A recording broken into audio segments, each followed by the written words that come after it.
we have 2 good engine starts. You're clear to disconnect the headset. We'll see you on the left with the pin. Thanks a lot.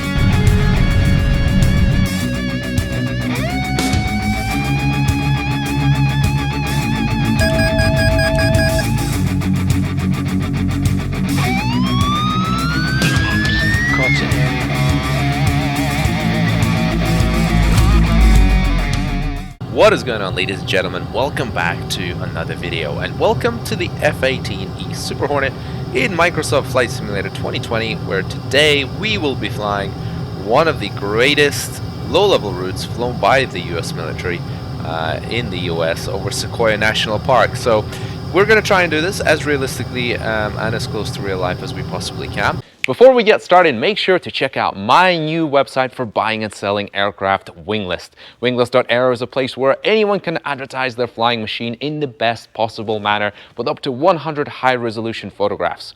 So head down to the link in the description below and check it out. We currently have a free promotion at WINGLIST where anyone can advertise their aircraft for free. Help us spread the word about WINGLIST and tell your aviation friends about it.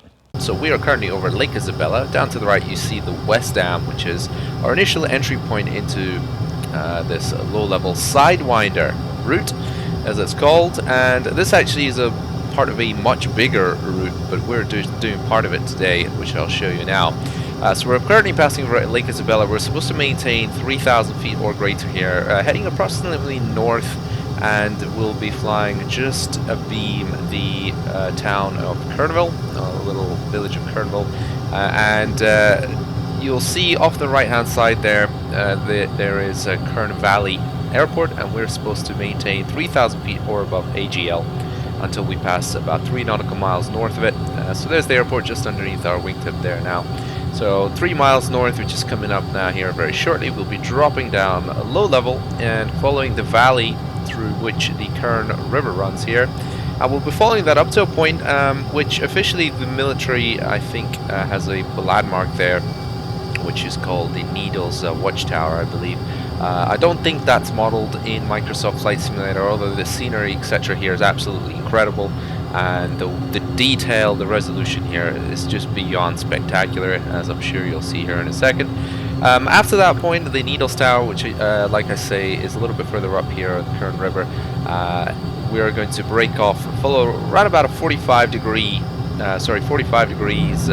heading track rather, and we're going to carve our way through some of the valleys up to Owens Lake, which is where our part of the route will terminate. So here we are, we're at low level now, and we're going to try and maintain 420 knots, which is approximately 7 nautical miles a minute, which is what the military uses for low level flying. And unfortunately, in the Super Hornet in Microsoft Flight Simulator 2020, there is no way of setting the auto throttle to maintain a particular speed that you want, which I think is a little bit ridiculous.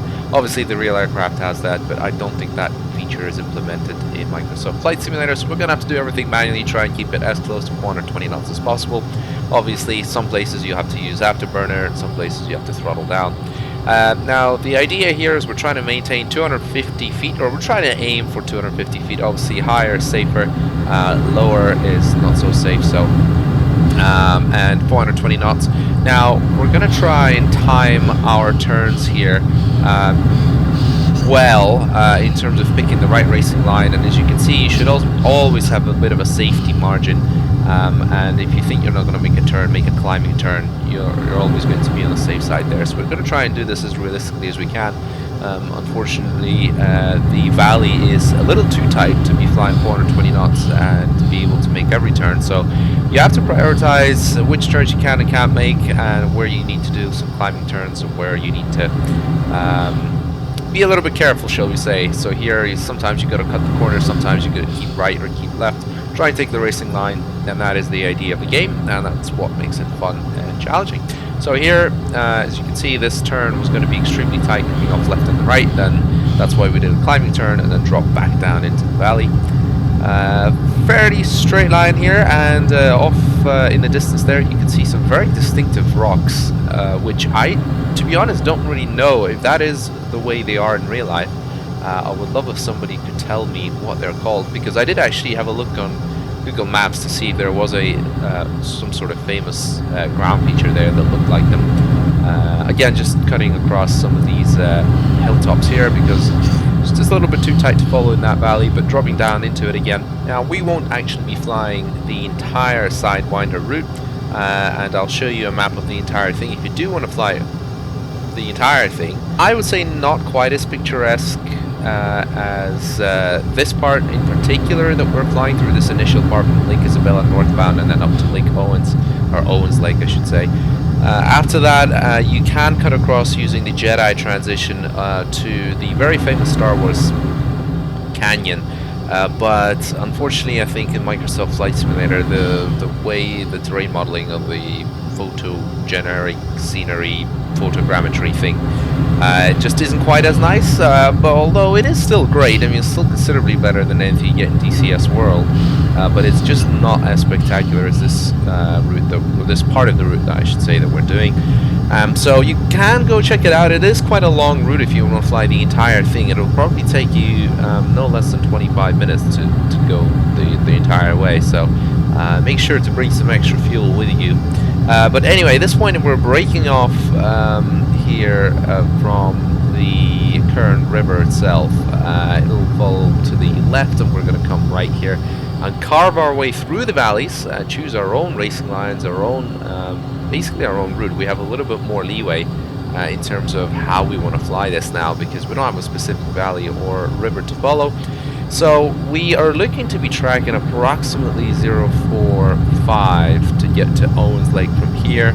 And to be honest, I don't know if the military itself gives its pilots a lot of leeway here. I mean, it is very uninhabited part of the world, so you can't imagine that there should be any issues whether an aircraft goes 1 mile left or right. But I'm not 100% sure. I couldn't really find any videos of this part, the real jets flying it, so we are going to just create our own little route here. And if you guys know of any other low-level routes flown by real militaries, doesn't need to be the US or NATO, whatever it may be, I would be extremely interested in finding out. If you could please comment down below if you know the coordinates or the map or a sort of rough area of where it happens and a rough track through which they fly, or a particular mountain or valley, etc.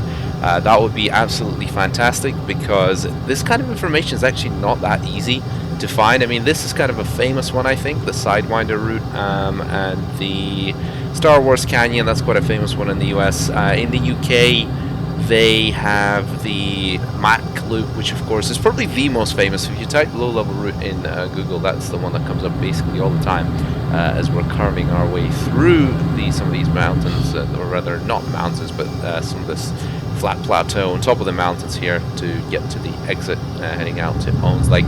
But yeah, if you guys know of any routes in Norway, etc., please let me know. I'd be interested to see how closely we can get them in Microsoft Flight Simulator, because it does look spectacular, as you can see here.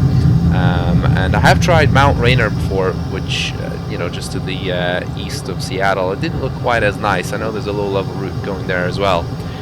So anyway, here we are. We're dropping out of this mountain range now. We're heading up to Owens Lake, which is straight ahead. I think we should have probably ended up a little bit further off to the left there, officially. But like I say, you know, trying to figure out your own route, and we can't really have the waypoint sequence up on our screen like we can in the real Hornet or in DCS World, but what can we do?